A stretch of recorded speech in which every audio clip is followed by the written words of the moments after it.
अच्छा हुआ कि मैंने वो नजारा नहीं देखा કે દેખ્યાનો દેશ ભલે લઈ લીધો નાદ પણ કલરવની દુનિયા છે અમારી। પણ તે સત્યની વાત કરું ને તો એમ કહેવાય કે मैंने चांद नहीं देखा, मैंने सूरज नहीं देखा, किस रंग का होता है ये उजाला नहीं देखा। मैंने चांद नहीं देखा, मैंने सूरज नहीं देखा, किस रंग का होता है ये उजाला नहीं देखा। मुझे भी शौक है सजने संवरने का, लेकिन क्या बताऊं मैंने खुद का चेहरा भी आईने में नहीं देखा। वैसे तो मेरा घर बिगाड़ने वाले मेरे अपने ही थे, वैसे तो मेरा घर बिगाड़ने वाले मेरे अपने ही थे। अच्छा हुआ कि मैंने वो नजारा नहीं देखा કે દેખ્યાનો દેશ ભલે લઈ લીધો નાદ પણ કલરવની દુનિયા છે અમારી। દેખ્યાનો દેશ ભલે લઈ લીધો નાદ પણ કલરવની દુનિયા છે અમારી। વાટે રજડાની મોજ છીનવી લીધી પણ પગરવની દુનિયા છે અમારી। અને એ કલરવ અને પગરવની દુનિયાને માનતા માનતા તમારા સુધી પહોંચે છે। રજની કાકાએ એક દિવાળીબેન ભીલના અવાજની પણ વાત કરી છે, એટલે ટૂંકમાં એ પણ અવાજ મારે એથી રજૂ કરવો છે। ત્યારબાદ જે એકાદ બે ભજન લઈ અને બીજા પણ જે કોઈ અન્ય કલાકારો બાકી છે એનો પણ આપણે એક પછી એક લાભ લેવાનો છે। તો સ્વર્ગસ્થ દિવાળીબેન ભીલ એમનો અવાજ આવાજથી કદાચ પરિચિત હશે, કારણ કે પહેલી વાત તો એ કે દિવાળીબેન ભીલ આજે હયાત નથી, એટલે હમણાં એમનો અવાજ સાંભળવો કોઈને મળતો નથી।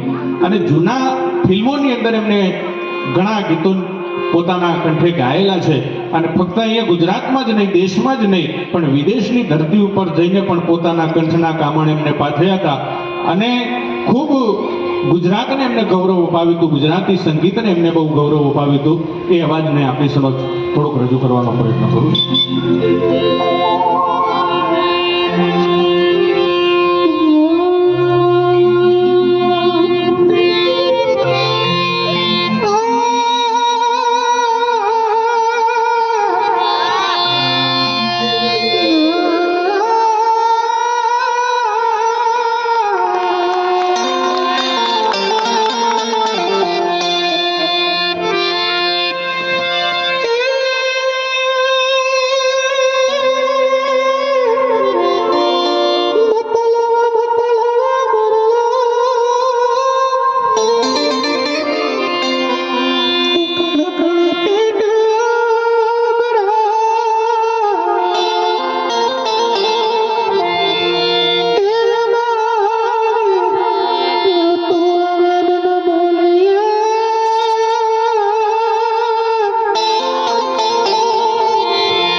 એ હવેલીનો બાંધનારો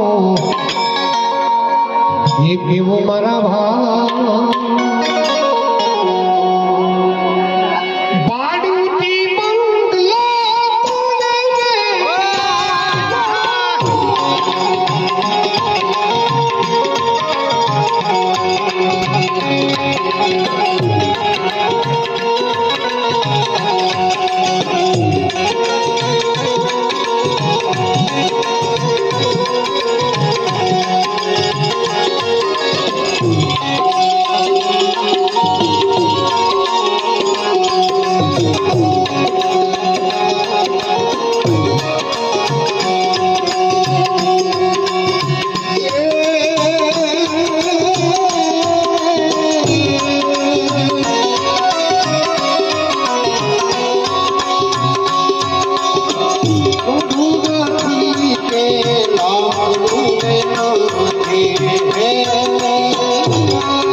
અમારા કાર્યક્રમમાં ભજનમાં આવે છે અને આખું બંને ભાઈઓ અને પપ્પા જેને કહેવાય અહીંયા નવરાત્રિ કરી છે મારી સાથે વગાડવાના ભાઈ ગુજરાતભાઈ આવ્યા અમારી પાર્ટીમાં પણ 10 વર્ષ કાર્યક્રમ કર્યો છે અને ઉત્સાહવાળા પટેલભાઈ પાટણ નિવાસી घरती का बैठी जा तुम्हें देखा कि नहीं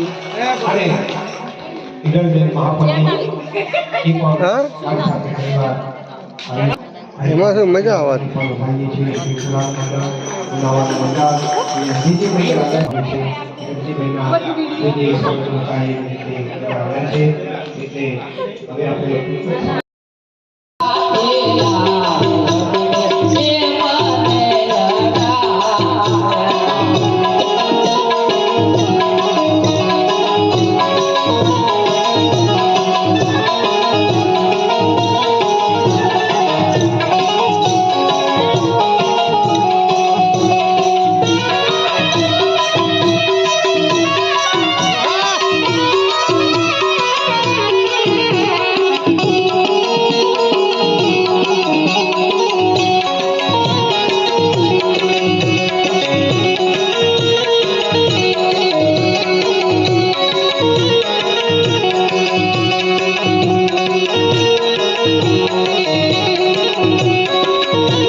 शंकर कहे काया मनुष्य की दरी बजा नहीं राम राम। अब शंकर कहे काया मनुष्य ने दरी बजा नहीं राम। उतरा पण कोठी भरे भटकी ढामो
સ્વર્ગવાસમાં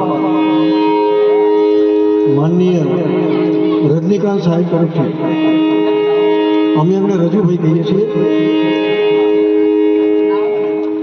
એમના ખૂબ આગ્રહના લીધે એક રચનાઓ રજૂ કરું છું. માનો કાર્યક્રમ છે. આપણે એક માને ગુમાવ્યા છે. માં આપણી માતા, બા જેને કહીએ. બાપા કહેતા હોઠ જુદા થાય છે, માં કહેતા હોઠ ભેગા થાય છે.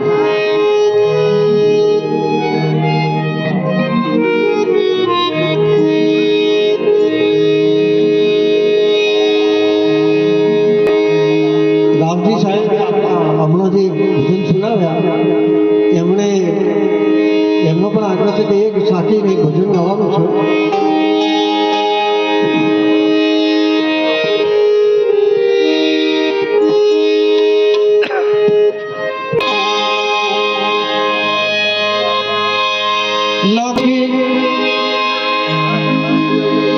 कभी बदुआ नहीं होती,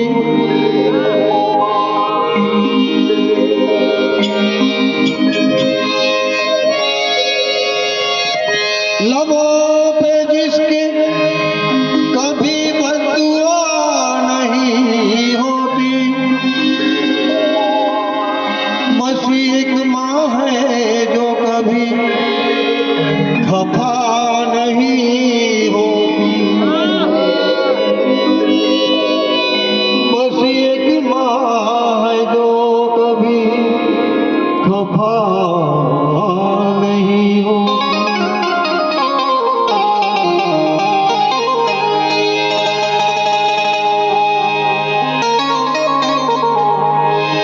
तू कितनी अच्छी है,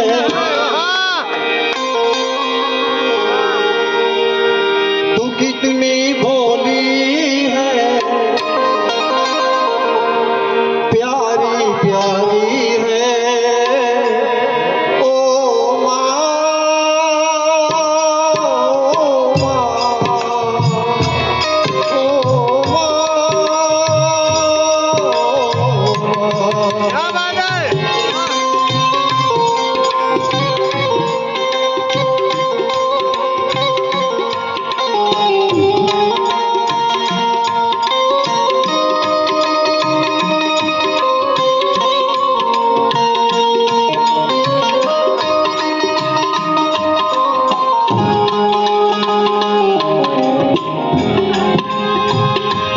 ये जो दुनिया है मन है कांटों का, ये जो दुनिया है मन है कांटों का, तू भुलवाई है.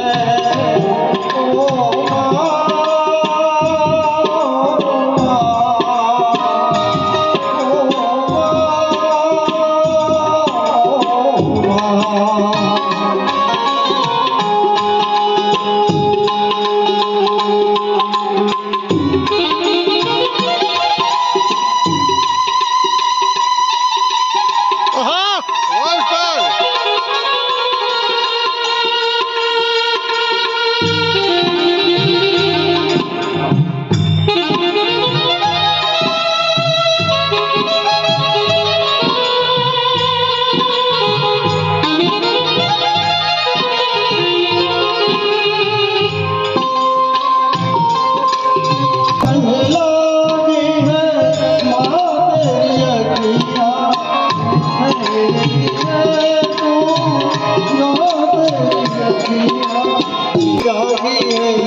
सारी सारी नदियाँ मेरी इंडिया पे, मेरी इंडिया पे तू बलियारी है.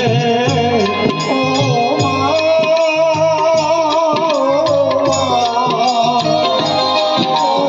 माँ.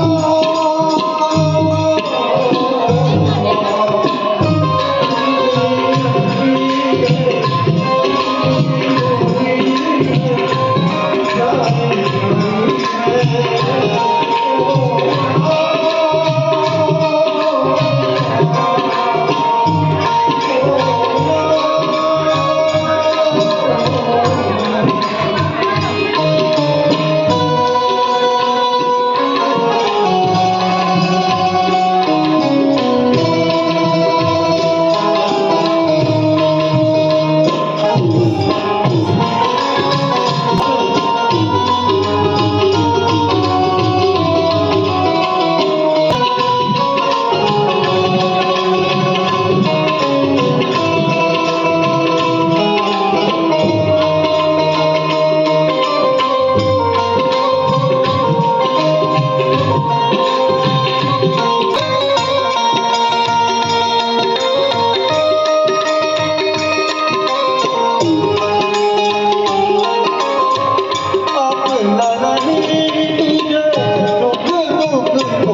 વાર રજૂ કરવો છે.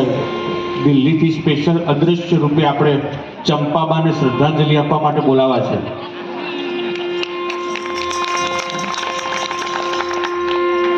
અને તમે જુઓ આ એક ભજનનો ભાવ છે સાહેબ. ભજનમાં ચા આવે, પાણી આવે, પ્રસાદ આવે, નાસ્તો આવે, જેવા જેવા ઘરધણી, જેવી જેની કેપેસિટી, જેવું જેનું આયોજન, એવું ભજનમાં આવે. પણ હમણાં થોડીક વાર પહેલા ચા આવી એટલે મને થોડુંક ચાનું યાદ આવ્યું કે ચા વિના મને ચેન ન પડે, મન મારું મુજાય, અને જો કોઈ પાય પ્રેમથી તો આનંદ આનંદ થાય. ચા માટે એવું કીધું કે અરે ઓ ચા દેવી, તું બધાના ઘરમાં પેઠી પલોઠી વાળીને બેઠી, અને હોય હોટલમાં 100 જણાની એઠી, તોય લાગે મેઠી, એનું નામ ચા. આ તો હવે આપણે આ પ્લાસ્ટિકની પાલીઓ આવી ગઈ, કાગળના કપ થઈ ગયા. નહીતર જો હોટલમાં પીવા માટે ગયા હોય અને એમાં વધારે ગીળદી હોય, પેલો બરાબર ધોવાના રે, ડોલમાં ડબોડીને વળી બીજાને ભરીને આપી દે. એની રકાબીમાં કેટલાય જણાએ પીધી હોય, તોય આપણે પાછા વખાણીને પીએ કે વાહ ચા. અને મહેમાન આવ્યા હોય ને, મહેમાન એને 32 ભાગના ભોજન કરીને જમાડીએ, પણ જો ચા ના પીએ ને તો કે મારા વાલે ચાનો ભાવ ના પૂછો. એટલે આટલું બધું ખવડાવે એનું કઈ નહીં. પણ એક વખતે ચાને વિવાદ થયો, ચાને ઝઘડો થયો. આ ચાને ઝઘડો થયો એની તમને થોડીક વાત કરું. એમાં ચા કે હું જબરી, દૂધ કે હું જબરું, ખાંડ કે હું જબરું. એટલે દૂધ બોલ્યું કે જ્યારે કોઈ વસ્તુની ઉપમા અપાય ને ત્યારે મારી અપાય કે ધોળું ધોળું દૂધ જેવું, એટલે કે સૌથી સર્વશ્રેષ્ઠ હું. એટલે આ દૂધની વાત સાંભળીને પછી ખાંડથી રહેવાય નહીં. ખાંડ કે ભલે અમે તમારા જેટલા રૂપાળા નથી, પણ અમારા ગુણની ખબર છે ને, કે અમે જ્યારે ભળીએ ને ત્યારે કંઈક મીઠાશ આવે, લોકો પીવે, નહીતર કોઈ પીવે નહીં. ખાલી કદાચ ડાયાબિટીસ વાળા પીવે, ભલે બીજા ના પીવે. કે આ ખાંડની વાત પૂરી થઈ, દૂધની વાત પૂરી થઈ. એટલે પાણી કે જ્યારે કવિઓને ગીત સ્ફુરે ત્યારે કવિઓએ એમ લખ્યું કે પાણી રે પાણી તેરા રંગ કૈસા, જિસમે મિલાઓ ઉન જૈસા. મને જેમાં મેળવવામાં આવે એના જેવું હું થઈ જાઉં છું. અને આપણે બધાય ભેગા થઈએ છીએ ને પછી ચા બને છે. મારો પણ કંઈક હિસ્સો છે. કંઈ એમનેમ ચા તૈયાર થતી નથી. આટલી 3 જણાની વાત પૂરી થઈ એટલે ચાની જે કોરી ભૂકી હતી ને, બચારી રોવા માંડી, બોર બોર જેવડા ઓહુ પાડવા માંડી. એક ઓહુના ટેપાના 4 કટકા થાય એવડા. બોલો. તે બધા કે કેમ બેન તું રોવે છે? એટલે કે હું રોવું નહીં તો કરું છું. તમે આટલું બધું કે બધા બહુ ડંફાશ મારો છો. શું કાઢી પણ શું કામણ ગારી. આપણે જ્યારે વસ્તુ ઉકળીએ, ઉકળીની એક રસ થઈ જઈએ, અને પછી જ્યારે રકાબીમાં કે કપમાં પીરસીએ એ વખતે કોઈએ તમારું કોઈનું નામ લીધું, નામ ખાલી મારી એકલીનું જ આવે. લ્યો આ ચા. એટલે ખરેખર ચાય તો ચા છે. તમે જુઓ, કોઈ હવાર બપોર ને હોજ પીવે, કોઈ આપણે ચા પીધો, કોઈ કે ચા પીધી, કોઈ કે ચા બનાવ્યો, કોઈ કે ચા બનાવી, કોઈ કે ચા કર્યો, અને કોઈ કે ચા કરી. જો રકાબી પીતા હોય ને તો પીધી. જે પાત્ર સાથે સંબંધ હોય ને એ પ્રમાણે શબ્દ વાપરવાનો, કારણ કે બીજું શું કરાય. રકાબી પીતા હોય પીધી, કપમાં પીતા હોય પીધો, વાટકી પીતા હોય પીધી, અને વાટકામ પીતા હોય પીધો. અને જો આવી રીતે ભજનમાં ગયા હોય ત્યાં એમ કે મન તો તોહળા માલો ગરદણી એમ કે તું હેડથી પકડ, કારણ કે સૌથી મોટા ભાગનો એનો ખેંચી જાય. તોહળામ અમાય બધા. પણ હવે આપણે કાર્યક્રમની શરૂઆત કરીએ. થોડીક વાર માટે ચંપાબાને શ્રદ્ધાંજલિના 2 શબ્દો બોલવા માટે. હમણાં એક ભાઈ મને મળ્યો એટલે મેં એને કીધું કે મધર ઓફ થઈ ગયા હતા, ત્યાં હું બેસવાનું કહેતો. એ બહુ રોતો હતો એમ. તો મેં એવું કીધું કે આ તો શરીર નાશવંત છે, આત્મા અજર અમર છે. તો ઘણા જન્મો લીધા છે તારી બાએ, ગોડા આવી રીતે રોવાતું છે. મેં ખબર મૂકીને એને સમજાયો એને કાવીથી નહીં રોવાનું એમ. અને મૃત્યુ તો ચોક્કસ આવવાનું તારું મારું બધાને આવવાનું. એને ખભાત મૂકીને સમજાઈ દીધો. પણ ઘટના એવી ઘટી કે મારી બા મરી ગઈ અને મારા ખબર ઉમાડ હતો, મને મળે તો હું તો રોવા માંડ્યો. તો મને કે રજનીભાઈ ત્યાં મારી બા મરી ત્યાં તો બહુ શીખવણ આવતા. આત્મા જુદો છે, શરીર જુદું છે, ને તમે તો રોવા માંડ્યા. બીજું ગડાય તો તારી બા હતી ને. હે જ્યારે પોતાનો આવી જાય ને ત્યારે ખ્યાલ આવે. કારણ કે આટલા વર્ષો સાથે જે શરીર સાથે જે આત્મા સાથે આપણે જીવન જીવ્યા હોઈએ એટલે સ્વાભાવિક છે કે એનું દુઃખ થાય. મને ખબર પડી કે ભાઈ સાચો રોતો હતો એમ. અને બેને હમણાં જ વાત કરી કે મૃત્યુ એ બિલકુલ નગ્ન સત્ય જીવનનું. સાચામાં સાચી જો વસ્તુ આ જીવનની કોઈ તો મૃત્યુ. અને સુધારવા માટે શું? તો આ જ્ઞાન છે એમ. આ જ્ઞાન શીખવાડે કે શરીર જુદું છે ને આત્મા જુદું છે. જે દિવસે તમને મને ખબર પડી જશે શરીર ને આત્મા અલગ છે, એ દિવસે આપણે મોતથી ગભરાઈશું નહીં. દરેકને મોતનો ડર લાગે. તે ડર ના લાગે ને મૃત્યુ મહોત્સવ થઈ જાય એના માટેનું આ જ્ઞાન છે. એક વિદ્યાપીઠ છે જ્ઞાનની. લોકો એને પંથ સમજે. બધા તમે જો માનસિકતા વિશે કોઈ આ પંથ છે એમ. વાસ્તવમાં જ્ઞાનની વિદ્યાપીઠ છે એમ. એ તમને શીખવાડે કે શરીર શું આત્મા શું એમ. એ આપણને બધાને શીખવાડે. નહીં તો આપણે તો રાવણ કરતા જઈએ વાસી એમ. રાવણ તો હારો તો કે 10 માથા બતાવ્યા બેન. દુનિયાને 10 માથા બતાવ્યા કે અમારા 10 માથા. અને આપણે તો એક જ માથું બતાવીએ તો 9 હંતાડી રાખીએ છીએ. દુનિયાને આપણે એક જ મોઢું બતાવીએ છીએ, 9 મોઢો તો આપણે હંતાડી રાખીએ છીએ. તો આપણા કરતા રાવણ તો હારો, એને દુનિયાના 10 માથા તો બતાવે. અને જ્ઞાન આપણને એ પણ શીખવાડે કે તમારે ભાઈ ગમે એટલું છે કર્મ તમારે ભોગવવું જ પડશે. રામને તમે જો સરયુ નદીમાં એમને પોતાને જીવ છોડવો પડે, જળ સમાધિ લઈ પડી. કૃષ્ણને બાણ ખાવું પડી. સાહેબ ભીષ્મ પિતામાં જેની મા ગંગા હતી એને 14 દિવસ સુધી બાણ થયા પર ઊંઘવું પડ્યું. જેની મા ગંગા છે તો કર્મ કોઈને છોડવાનું નહીં. અને આપણે એવું સમજીએ ગંગામાં ડૂબકી મારીશું કર્મ ધોવાઈ જશે, પાપ ધોવાઈ જશે. અને જેની મા ગંગા હતી એને કર્મ ભોગવવું પડ્યું. તમારી મારી શું વિષાદ છે એમ. દરેકને કર્મ તો ભોગવવું જ પડશે. કર્મ ભોગ્યા સિવાય આ જીવન છેલ્લા અંતમાં આવશે જ નહીં. અત્યારે હાલ એવું લાગશે કે કોઈની ભાઈ ચલો વાણી બોલે, કોઈની જીભ બોલે, કોઈની સંપત્તિ બોલે, કોઈનું અભિમાન બોલે છે, કોઈની ચાલાકી બોલતી છે. અંત સમય આવશે ને એનું કર્મ બોલશે. જ્યારે તમારો અંત સમય આવે તમે જે કર્મ કર્યા હશે ને એ તમારા બોલશે. હાલ તમારી બરોબર ચાલાકી બોલે, બધું બોલશે. અને ચાલાકી એ પરમાત્મા આગળ નહીં ચાલે. ભલે દુનિયા આગળ આપણી ચાલાકી ચાલશે, પરમાત્મા આગળ આપણી ચાલાકી નહીં ચાલે. તમે જુઓ, એક ભાઈને યમરાજા લેવા આવ્યા. દશેરાનો દિવસ અને યમરાજા 12 વાગ્યાના લેવા આવ્યા. એને કીધું મારે 3 વાગે લઈ લેવાનું. કે ભગવાન મારે તો 3 વાગે લેવાનું. મારે તો 35 વર્ષ જ થયો. પણ ગોડા કે આવું લિસ્ટ લઈને આવે 20 જણનું. કે 20 વર્ષ સુધી મારે બધાને ઉપાડવાના છે. અને આ લિસ્ટ જોયું તો કે લિસ્ટ બતાવો. કે ના લિસ્ટ બતાવતો છે યમરાજા કે લિસ્ટ નહીં બતાવો. તો કે તમને 3 વાગે ઉપાડવાના ને, હજુ તો વાર છે ને. જો આજે દશેરા છે, મારા ઘેર કે જલેબી લાયા છીએ, ફાફડા લાયા છે, તમે કોઈ ઉપર ખાધા નહીં હોય. એને યમરાજાને ફાફડા જલેબી જેવું બધું ખવડાયું. યમરાજા ઉપર ખાધેલું નહીં. યમરાજને ચડ્યો મેણો ચડ્યો. એટલે કે કામ કરું કે 1 કલાક સુઈ જાઉં અને 3 વાગે તમે લઈને જઈશ એમ. યમરાજા ઊંઘી ગયા.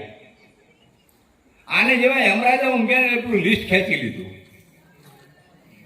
અને એનું નામ પહેલું તો ચેકિંગ છેલ્લું લખી દીધું. આને પોતાનું નામ પહેલું કેન્સલ કરી નાખ્યું, છેલ્લે લખી દીધું. 3 વાગે યમરાજા ઉઠ્યા. યમરાજા કે યાર મને તો મજા આવી ગઈ, જલેબી ના ફાફડા ને મેં ઉપર તો આવું ખાધેલું જ નહીં. અને મને જે મેણો ચડ ઊંઘ આવી છે ને, હું તો આ ઉપર ઊભ્યો જ નતો. કે હું તો કે તારા પર ખુશ થઈ ગયો. કે એટલે કે જાય એક કામ કર, હું છે ને છેડેથી ચાલુ કરો. તારા ઉપર ખુશ થઈ ગયો ને એટલે હું છેડેથી હું ચાલુ કરો. સાહેબ બધા ચાલાકી ચાલશે, દરેક જગ્યાએ ચાલાકી ચાલશે, પરમાત્મા આગળ ક્યારે ચાલાકી નહીં ચાલે. આપણે સમજીશું દુનિયાને ચાલાક થઈશું, પણ એના આગળ કોઈ દાડ આપણી ચાલાકી નહીં ચાલે. બીજું આ જ્ઞાન આપણને માયા શું છે બતાવો, પરમાત્મા શું છે બતાવો. ભાગવત કથાના બીજા સ્કંદમાં પ્રસંગ આવે. બેન તો ભાગવત કથા ઘણી કરો સરસ, બેની પકડશો ભાગવત કથા ઉપર. ભાગવત કથાનો જે બીજો સ્કંદ છે ને એમાં એક પ્રસંગ આવે છે. એમ કૃષ્ણને સુદામાએ કીધું, સુદામાએ કૃષ્ણને કીધું કે ભગવાન માયા એટલે શું? માયા માયા એટલે ભગવાન કેવું સમય આવશે તને બતાવીશ કે માયા એટલે શું એમ. તો બન્યું 2-3 દિવસ ત્યાં કૃષ્ણ ભગવાન સુદામા નદીમાં નાહવા ગયા. જેવી સુદામાએ ડૂબકી મારી એટલે સીધા તળિયે નીચે જતા રહ્યા. એક હાથની હાર લઈને ઊભી હતી એમ. તો સુદામાને હાર પહેરાવી દીધો એને અને કીધું કે આ જે હાથની હાર પહેરાવો ને એ અમારા રાજા કહેવાય એમ. પાતાળ લોકનો રાજા કહેવાય. એને સુદામાને રાજા બનાવી દીધા. સુદામાને તો લગ્ન થઈ ગયા, 3-4 છોકરા થઈ ગયા. સુદામા તો સ્વર્ગમાં જીવતા એવું થઈ ગયા એમ. વાહ વાહ થઈ ગયું એમ. અને એને મજા આવી ગઈ. પણ બની એવું કે એક રાણી મરી ગઈ, સુદામાની વાઈફ. એટલે બધા એવું કીધું કે અમારે એવું રિવાજ છે ખબર, આ રાણી મરી ગઈ ને આ પાછળ રાજાએ મરી જવું પડે. તો સુદામા ગભરાણા કે હારું આ હું આટલું બધું સરસ છોકરો, રાજમહેલ, આવી સરસ રાણી, પણ આ નિયમ પાછું તો કે મરવું તો પડશે જ બધા કે. તો કે એક કામ કરો ડૂબકી મારું, પછી દતા મને મારી નાખ્યું નદીમાં. સુદામાએ ડૂબકી મારી નદીમાં. જેવા બહાર નીકળ્યા તો કૃષ્ણ ભગવાન તો પોતરી જ પહેરતા હતા, પીતાંબર પહેરતા જ હતા. આ પીતાંબર પહેરતા પહેરતા અંદર ગયેલો નથી, આયા હતા તો પીતાંબર જ પહેરતા હતા. સુદામા બહાર આવીને કે બધું જીવ છે કે આટલું બધું રાજપાટના આનથી બધું તો છોકરા થઈ ગયા બધું. કૃષ્ણ કે એ જ માયા, તું જે જોઈને આવ્યો પાતાળમાં એ માયા કે. તો સત્ય હું સુદામા કે જો આગળ આવું ના પીતાંબર પહેરવું એ સત્ય, બાકી બધી જ માયા સમજી લેજો. પરમાત્મા કે આ જે હું તને દેખાઉં છું એ જ સત્ય છે, બાકી તું જે જોઈને આવ્યો, જે તું અનુભવીને આવ્યો એ બધું સમજી લેજો એ માયા જ છે એમ.